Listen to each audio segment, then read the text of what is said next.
So, Joan, how long you lived in Fitzroy for? Well, when I was young, I lived there the first 19 years of my life. Yeah.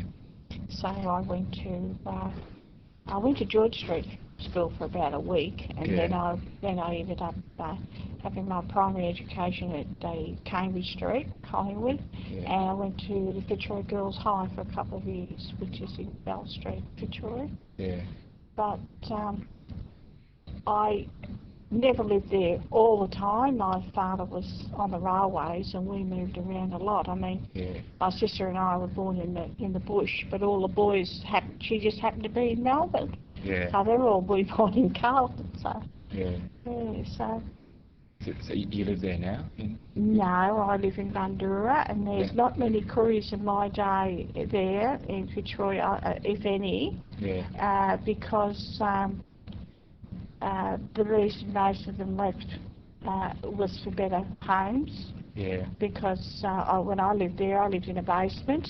Really? We didn't have a shower or a bath. Yeah. We had an old copper at the back that was boiled up for water, and we stood in a trough in the wash house, or washed out of a dish and things like that when I was a young kid. Yeah. And your toilet was right down the backyard. Yeah. So have it pretty good these days. Yeah. And what years was these in? We're talking about the 50s, I suppose. Yeah. Like late 40s, early 50s, because my youngest brother, the baby of the family, was born in 51. We lived there then. And we lived there for a while. Yeah. For quite a few years after that. My grandparents came to live in Fitzroy because they got burnt out twice in the bush. Yeah, like bushfires or... Well, I don't think it was bushfires, but they were burnt out. Yeah. And because it's Aboriginals, there were rednecks in those days, and they're still there, so, they're still around. But you don't know, so you can't put the finger on anybody. Yeah. The reason that the Aboriginal people have moved into the Melbourne area is because they mostly moved here to look for work. Yeah. That was the reason why Aboriginal people came to Old Fitzroy, chose Old Fitzroy, because if I remember, Fitzroy was the suburb. Yeah. It was like the Toorak or the South Yarra. Really? That's, I think, if you look in history, that was the hub. Yeah. That was the main affluent area. Yeah. And, I think there's still houses in Fitzroy that are under the trust, homes and things. So you mean the National Trust? The National Trust, because they're so old and been well kept that they're under the National Trust. Yeah. Aboriginal people moved out of there because they got better homes. Yeah, bigger homes. I come from a place where we had 2 bedrooms and a kitchen, and the wash house also contained our gas stove. Really? And yes, and that's and we had a shelf out there and a shelf, copper, 2 troughs, and a gas stove. Yeah. There was a little room at the back, and they rented it out to this old homeless man. Yeah.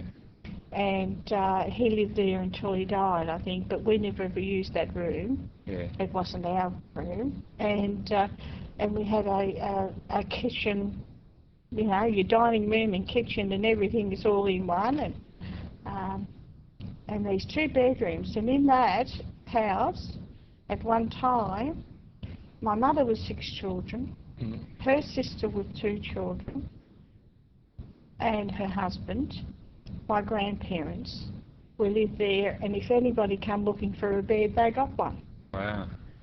So that was the way that we lived in those days, because everybody helped one another. Yeah.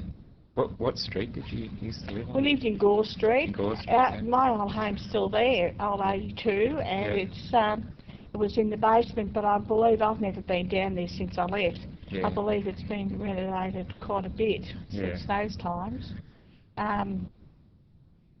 Were there particular parts of Fitzroy that Aboriginal people used to go to a lot? Like like pubs and parks? Oh yeah, the pubs were always up on Gertrude Street. Yeah. You had 6 o'clock closing, and of course, and they all used to go to the builders more than anything. But yeah.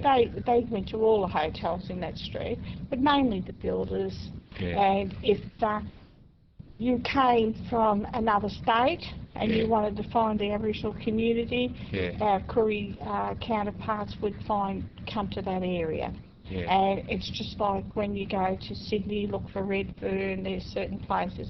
So Yeah. there's a place like that in all towns. Today they don't need to do that. We have formed corporations all over the place. Yeah. And some of them are in Fitzroy. Yeah. And they go there.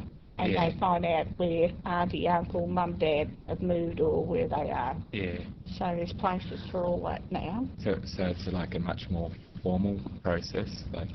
Oh, you just pop in. Yeah. It's the same as knocking on somebody's door and asking a question. You just pop into the organisations, and Yeah. there's quite a number of Kooris there. Yeah. So there's always somebody who knows somebody. Yeah.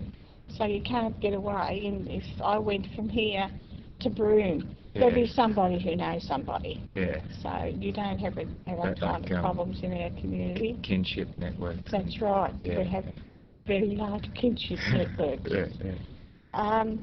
Is there still a large population of No. Kooris in Fitzroy? Or? Because, as I said, they moved out for Yeah. better accommodation. Yeah. We have a housing board set up, and I've been on that housing board, and when I bought properties out of town, Yeah. like Epping and Bundoora, and Yeah. places where people had 3 or 4 bedrooms in a big backyard. Yeah. And our people have over the last 20 years become accustomed to living that way. Yeah. So, and learning their rights. They have a right to live which way they want to live. Yeah, So yeah, that's sure. been great. The young people of today have got it just a bit better. Yeah. Yeah. And I noticed that like the Koori gym, it closed down. Is that Yeah. just a temporary thing? Or? That's temporary. Yeah. Okay. Yeah, they've had a little bit of a hiccup with some problems with the gym and fixing finances and stuff, but Yeah. that's all going through a process now. That'll be all fixed. I'd probably be up and running again in about a year or 18 months. It's a darn process that they've got to go through to Yeah. get it right again. Yeah. Yeah. So how do you think Fitzroy's changed? You think it's changed for the better? Well, when I was a young girl there, you could count the new Australians on your hand, Yeah. right? Yeah. And don't get me wrong, I don't have any problems with other nationalities. Yeah. The fact is, it was other nationalities that come to this country and developed it. Yeah. It wasn't the Australians in the country. Yeah. They come Yeah. from someplace else. Yeah. And yet now, you have all different nationalities of the world in this country of ours, Yeah. and I find it quite good in a sense, because it's you're teaching each other to be tolerant Yeah. of people's culture, and I think it's a good thing for us. Yeah. So there's always benefits, Yeah. that have been good. Yeah. But Fitzroy has been happy memories for me. I still see a lot of families that come from that area. Yeah. And we didn't have any television. Yeah. And Sunday afternoon we would go down Gertrude Street quite a lot to Auntie, we called her Auntie Ellie and Uncle Jack's house on the corner, because their daughter, Auntie Ella's, would play the piano, and my grandmother on piano accordion, my aunt on guitar, or Lucy and my Auntie Joyce would put on a show for all the young ones. So we made our own fun, and we'd dance around a small lounge and have a good time, and Yeah. they're good memories. Yeah. Mm. So do you think that sense of community that in Fitzroy, do you think it's still there, or do you think it's been threatened a little bit by development? Or You know, like Brunswick Street has sort of changed Fitzroy quite a lot.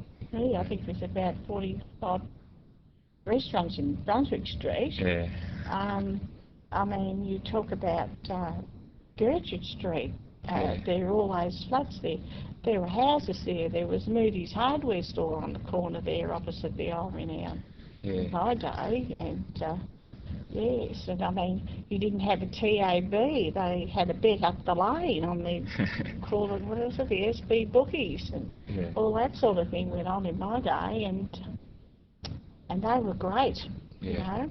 And used to hear words like, who's the cockatoo, you know, keeping nib where the coppers are and everything. You know. The relationship with the enforcement wasn't the same as it is today.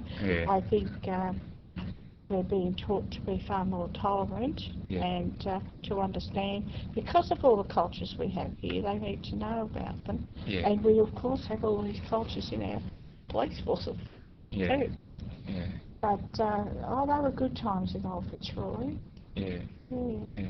So the police were a lot more mean. Oh, well, I don't know. Maybe, I just think they were a bit less tolerant. And that has been developed and changed over time. And it doesn't matter what race or what, where you work, there's always somebody who is out of sorts with somebody.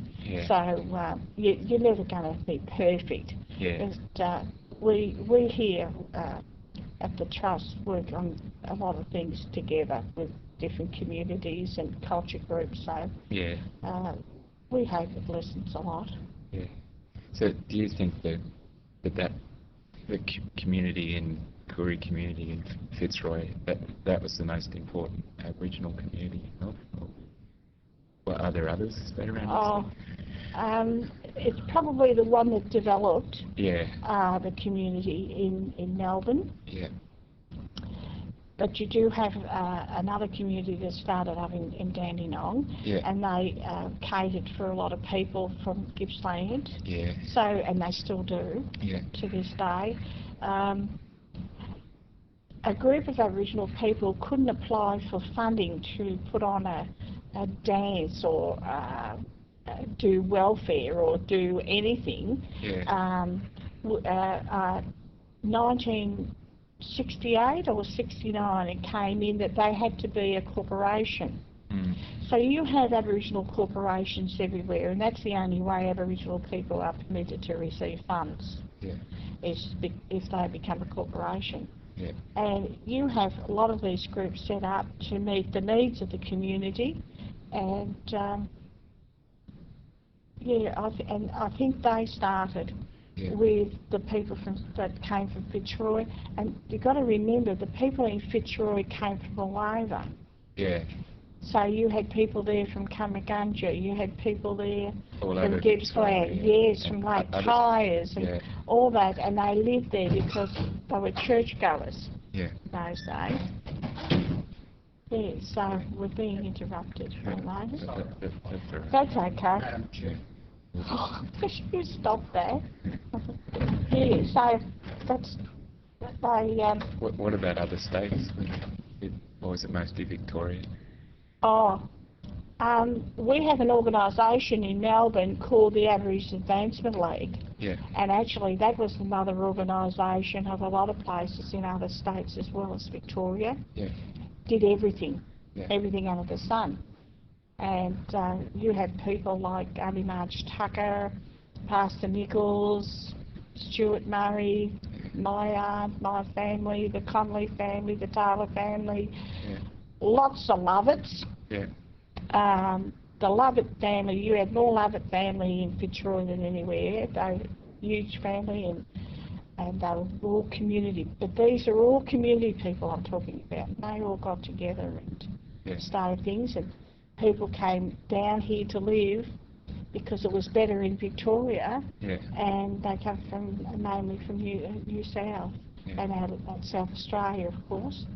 But but because Victoria was a better place, and you found everybody you wanted to find in Fitzroy. As a matter of fact, today you still find people you want to find by going to our health service in Fitzroy.